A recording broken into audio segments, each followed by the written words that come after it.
ही महत्वपूर्ण विषय है और इसलिए जो प्रस्ताव लिखा गया है किसी शायद आप पढ़ चुके होंगे, जो साथी ना पढ़ पाए हों वो पढ़ लें। मैं यहाँ इसको अक्षर से नहीं पढ़ पाऊंगा क्योंकि समय सीमा। इसके अंदर जो मुख्य बातें हैं उनसे आपको जोड़ने की चेष्टा मैं पूरे शब्दों में करूँगा। साथियों, रोटी कपड़ा और मकान, हम बहुत बार नारे लगाते रहेंगे, हम भी लगाते हैं, सबको चाहिए एक समान। शिक्षा और स्वास्थ्य ये दोनों भी ऐसे कंपोनेंट हैं जो रोटी कपड़ा और मकान के साथ जीने के अधिकार की तरह से स्थापित है। और अगर ये दोनों सुनिश्चित होते हैं, हमारे समस्त नागरिक स्वस्थ हों और सुशिक्षित हों, तो इससे पूरे देश को ही फायदा होगा। सभ्य समाज के निर्माण के लिए ये जरूरी शर्त है। मैं बुनियादी तौर पे पहले जो सार्वजनिक शिक्षा है उससे संबंधित कुछ पहलू आपके सामने शेयर करना चाहूंगा। ये बहुत पुराना एजेंडा है हमारे आंदोलन का, यूनिवर्सलाइजेशन ऑफ एजुकेशन, शिक्षा का सार्वभौमिकरण होना चाहिए। उससे हमारा मतलब क्या है, हम क्या चाहते हैं? वो हमारा मतलब नहीं है, वो देश की समस्त जनता का एजेंडा है। सब बच्चों को बिना किसी भेदभाव के, ऊंच नीच, जात पात, इलाका, उसकी कोई लोकेशन, कोई धर्म, किसी भी कोई लिंग भेद, बिना भेदभाव के उच्च गुणवत्ता वाली शिक्षा मिले, एक्सेस सबकी हो, क्वालिटी एजुकेशन का। दूसरा, शिक्षा किस तरह की मूल्य व्यवस्था पैदा करे। हमारे संविधान में बुनियादी मूल्यों की चर्चा है। इंसानियत का विकास एजुकेशन के जरिए हो, ये हमारे उसमें चर्चा है। फिर सामाजिक न्याय का प्रश्न, जिसको हमारे महासचिव जी ने भी अपने ओपनिंग में बहुत अच्छे से हमारे सामने रखा कि जो तबके वंचित हैं ऐतिहासिक कारणों से, उनको प्राथमिकता देते हुए उनके लिए विशेष प्रबंध के साथ शिक्षा और रोजगार। और शिक्षा एक बुनियादी हुनर, ज्ञान, कौशल, एक आगामी समय की 21वीं शताब्दी के उत्तरार्ध की भी चुनौतियों का जवाब देने के लिए, विकास के लिए एक न्यूनतम योग्यताएं हमारे अंदर लाई। क्या ये हुआ है? क्या ये हो रहा है? नई शिक्षा नीति, राष्ट्रीय शिक्षा नीति 2020, जिसको सरकार ने पिछले साल कोरोना की आड़ में बिना किसी डिबेट के, नेशनल क्वेश्चन है, ये पूरे देश का सवाल था, किसी एक पार्टी का सवाल नहीं था, कोई एक राजनीतिक सवाल नहीं था, पूरे देश का सवाल था, बिना बहस कराए पारित किया। उसका निचोड़ क्या है? अगर मैं दो शब्दों में कहूं तो उसका निचोड़ वो एक खोखलापन है, लफाजी की गई है, बहुत छलावा है उसमें। जहां कहीं भी कुछ ठोस कदम या प्रबंध करने की बात कही गई है, वहां पे वो मौन है, या लोक उपकारी संस्थाएं, कोई परोपकारी संस्थाएं आएंगी, या पीपीपी मॉडल, या निजी क्षेत्र या विदेशी संस्थान वो निवेश करें। और हमारा तजुर्बा क्या है? निजी क्षेत्र केवल वही निवेश करता है जहां उसको मुनाफा मिल सकता है, अदरवाइज वो निवेश नहीं करता। इसका मतलब क्या है कि हमारी पार्टी की लाइन के अनुसार, आम जन की डिमांड के अनुसार, शिक्षा के सार्वभौमिकरण का लक्ष्य सार्वजनिक निवेश के बिना संभव नहीं है। एक तो ये बिंदु हमारे समझने का है, लेकिन सरकार ने जो रिकॉर्ड बनाया उसमें इसके निजीकरण का, साधनों का बेहतरीन इस्तेमाल, स्कूल बंद होंगे कम छात्र संख्या वाले, कॉलेज, यूनिवर्सिटीज, हायर एजुकेशन 3000 से कम का कोई कॉलेज नहीं होगा। हमारे दूर दराज के देहात में, कस्बों में 500, 200, 250, 700, 1000 वाले कितने कॉलेज हैं? ज्यादातर कॉलेज की संख्या 3000 से कम ही है, वो भी बंद होंगे।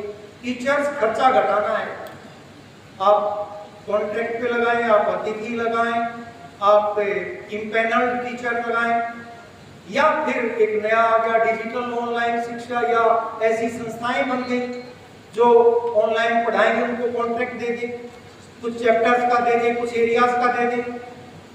ये जो रुख है शिक्षा के प्रति, ये बहुत ही चिंताजनक है, जो संभव नहीं है।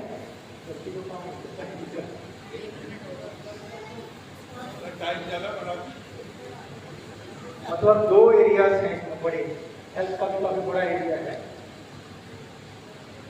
तीसरी बात मैं जो कहना चाहता हूं कि ये जो नीति अगर लागू होती है तो इससे भारी असमानताएं बढ़ेंगी। बहुत बड़ा तबका हाशिए पे जो पहले से ही है वो चला जाएगा। विशेषकर शिक्षा नीति के दस्तावेज में आरक्षण पे एक शब्द भी नहीं है। इसका मतलब क्या है कि वो जो सुविधाएं हम दे रहे हैं वो खत्म है। हायर एजुकेशन में आप देखिए, हायर एजुकेशन में ग्रांट के लेवल पे केंद्रीकरण करते हुए उसका प्राइवेट संस्थाएं और सार्वजनिक संस्थाएं एक लेवल पे हैं। एक कोई भेदभाव नहीं होगा ग्रांट में। मतलब क्या है कि सार्वजनिक संस्थाओं को भी, सरकारी कॉलेज यूनिवर्सिटीज को भी अपने लिए पैसा खुद जुटाना पड़ेगा। वो फीस बढ़ाएं, वो और कोई व्यापारिक काम शुरू करें, या जो पे कर सकता है उसी को वो पढ़ाएं। बहुत से लोग बाहर हो जाएंगे। ये पूरा जो मॉडल को लेके आ रहे हैं, इससे हमारी पूरी असहमति है। ये सही नहीं है और इसको एक तरह से हम रद्द करने की मांग करते हैं। और पूरी नेशनल डिबेट के बाद एक सार्वभौमिक हायर एजुकेशन सब्सिडाइज्ड हो और school education totally government funded हो, ऐसी कोई व्यवस्था बननी चाहिए। दूसरा सवाल था हेल्थ एजुकेशन का। हेल्थ पे मैं 2-3 बात कहूंगा, बाकी कुछ बातें डॉक्टर साहब शेयर कर सकते हैं सपोर्ट करते हुए, हालांकि बहुत सी डिटेल इसमें है। आज हमारे देश में बेसिक कंसेप्ट क्या है? स्वास्थ्य का कंसेप्ट नहीं है, चिकित्सा का है, बीमार होने पे इलाज करने का है। अगर हमारा स्वास्थ्य का कंसेप्ट होता तो सबके लिए साफ सुथरा, स्वच्छता, सबके लिए पोषाहार, पर्यावरण, पीने का साफ पानी, ये चीजें मुद्दे होती। वो मुद्दे नहीं है। दूसरी बात मैं जो कहना चाहता हूँ, सरकार जो मॉडल ले रही है और जो कोरोना काल में पूरी तरह से पूरी दुनिया में विकसिततम देशों में फेल हुआ बीमा आधारित चिकित्सा का, उसी मॉडल को वो यहाँ लेके आना चाहते हैं। कहीं आयुष्मान पे रेफरेंस आ चुके, मैं रिपीट नहीं करना चाहता, वो हमें स्वीकार्य नहीं है, वो गलत है। आज हमारा जो ढांचा है स्वास्थ्य सेवाओं का, वो जरूरत से आधे के करीब है, बस 60% तक मुश्किल से है।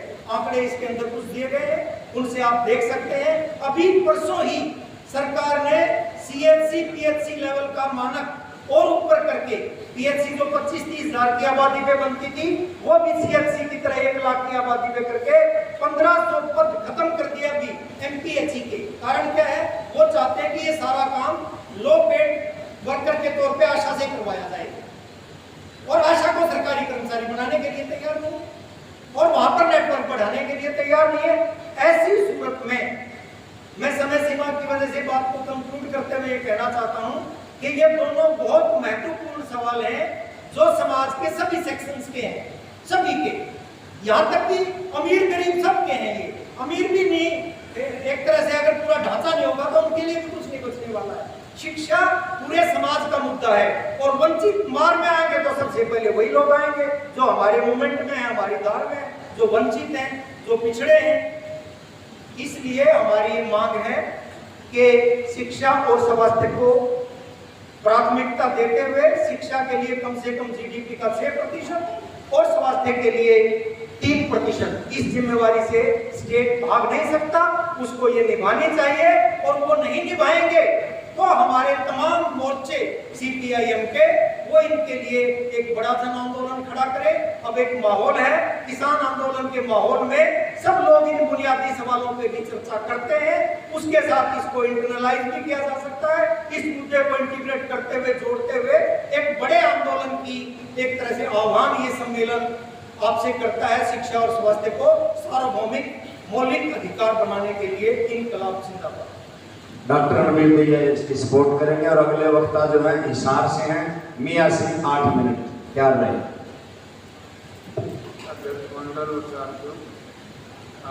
सतपाल जी ने जो बातें रखी हैं पूरी तरह से सहमत हूँ उनके साथ, और मैं उसमें कुछ चीज़ और ऐड करना चाहता हूँ कि शिक्षा के क्षेत्र में हरियाणा के संदर्भ में अगर हिस्टोरिकली हम देखते हैं तो कुरुक्षेत्र है, और आरएसएस के गौरवान्वित करने के लिए कुरुक्षेत्र से कोई जाओ तो जगह है नहीं, उसके पास से हमारा इतिहास इतना गौरवपूर्ण रहा था, उसकी शिक्षा को देने लग गया। तो उसका विकल्प क्या हो? रामायण और महाभारत को आप हिंदुस्तान के एजेंडे से नहीं हटा सकते, लेकिन रामायण और महाभारत को पढ़ें तो हम कैसे पढ़ाएं?